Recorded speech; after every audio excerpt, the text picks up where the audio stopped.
Chapter 41, The Overlook. At Coeur d'Alene, we went straight to the hospital. Gramps had tried to wake Gram when he saw the lake. Gooseberry, Gramps said. She slumped sideways on the seat. Gooseberry? The doctor said Gram had had a stroke. Gramps insisted on being with her while she underwent tests, though the intern had tried to dissuade him. She's unconscious, the intern said. She won't know whether you're here or not. Sonny, I've been by her side for 51 years, except for 3 days when she left me for the Eggman. I'm holding on to her hand, see? If you want me to go, you're going to have to chop my hand off. He let him stay with her. While I was waiting in the lobby, a man came in with an old beagle. The receptionist told him he would have to leave the dog outside. By herself, the man said. I said, I'll watch her. I had a dog like her once. I took the old beagle outside, and when I sat down in the grass, the beagle put her head in my lap and just murmured in a special way that dogs have. Gramps calls it a dog's purr. I wondered if Gram's snake bite had anything to do with her stroke, and if Gramps felt guilty for whizzing off the highway and stopping at that river. If we hadn't gone in that river, Gram would never have been bitten by that snake. And then I started thinking about my mother's stillborn baby, and maybe if I hadn't climbed that tree and if my mother hadn't carried me, maybe the baby would have lived and my mother would have never gone away, and everything would still be as it used to be. But as I sat there thinking of all these things, it occurred to me that a person could only stay locked up in a house like Phoebe and her mother had tried to do at first. A person had to go out and do things and see things. I wondered for the first time if this had something to do with Gram and Gramps taking me on this trip. The beagle in my lap was just like our Moody Blue. I rubbed her head and prayed for Gram. I thought about Moody Blue's litter of puppies. For the first week, Moody Blue wouldn't let anyone come near those puppies. She licked them and cleaned them and nuzzled them. They squealed and pawed their way up with her, their eyes still sealed. Gradually, Moody Blue let us touch her puppies, but she kept a sharp eye on us, and if we tried to take a puppy out of her sight, she growled. Within a few weeks, the puppies were stumbling away from her, and Moody Blue spent her days herding them back. But when they were about 6 weeks old, Moody Blue started ignoring them. She snapped at them and pushed them away. I told my mother that Moody Blue was being terrible.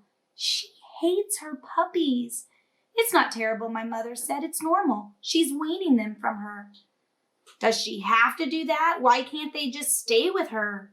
If it isn't good for her or them, they have to become independent. What if something happened to Moody Blue? They wouldn't know how to survive without her. While I prayed for Gram outside the hospital, I wondered if my mother's trip to Idaho was like Moody Blue's behavior. Maybe part of it was for my mother, and part of it was for me. When the beagle's owner returned, I went back inside. It was after midnight when the nurse told me I could go see Gram. She was lying still. She was still gray on the bed. A little dribble was coming out one side of her mouth. Gramp was leaning over and whispering in her ear. A nurse said, I don't think she can hear you. Of course she can hear me, Gramp said. She'll always be able to hear me. Gram's eyes were closed. Wires were attached to her chest to monitor, and a tube was taped to her hand. I wanted to hold her and wake her up.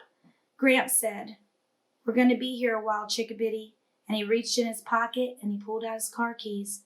Here, in case you need anything from the car. He handed me a crumpled up wad of money. In case you need it. I don't want to leave Gram, I said. Heck, she doesn't want you sitting around this old hospital. You just whisper in her ear if you want to tell her anything. And then you do what you have to do.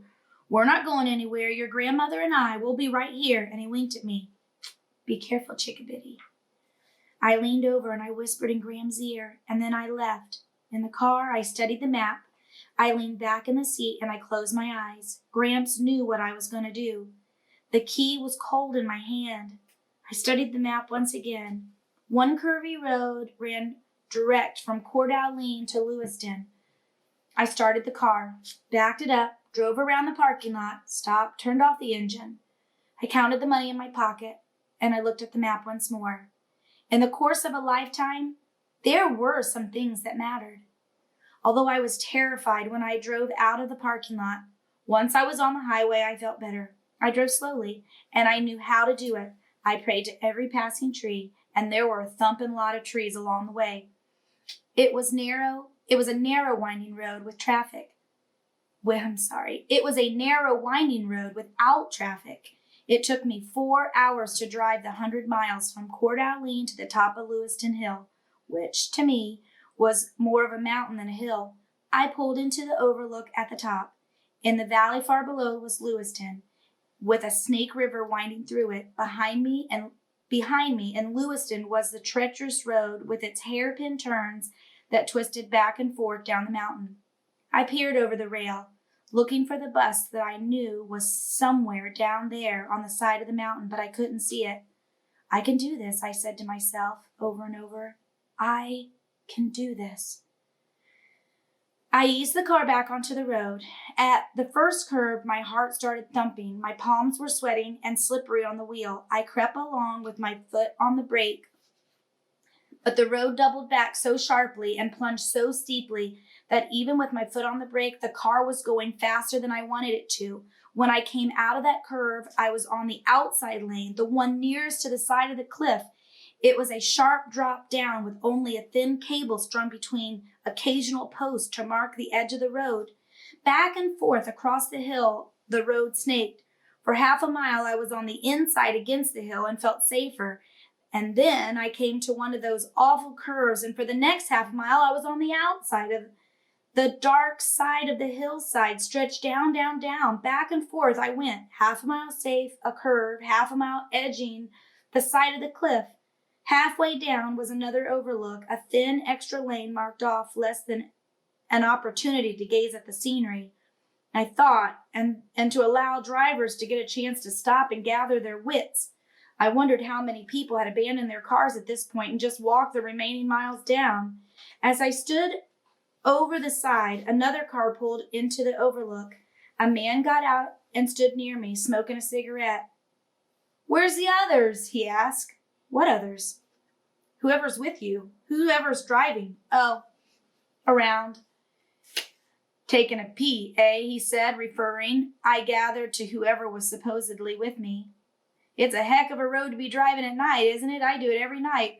I work up in Pullman, and I live down there." He pointed to the lights of Lewiston and the Black River. "You been here before?" "No." "See that?" He pointed to a spot somewhere below. I peered into the darkness, and then I saw a severed treetops and the rough path cut through the brush. At the end of the path, I could see something shiny and metallic reflecting in the moonlight. It was the one thing I had been looking for. "A bus went off the road here a year or more ago. Skidded right there, coming out of that last turn, and went sliding into this here overlook and on through the railing and rolled over and over onto those trees. It's a heck of a thing. When I came home that night, rescuers were still hacking their way through the brush to get into it. Only one person survived, you know." I knew.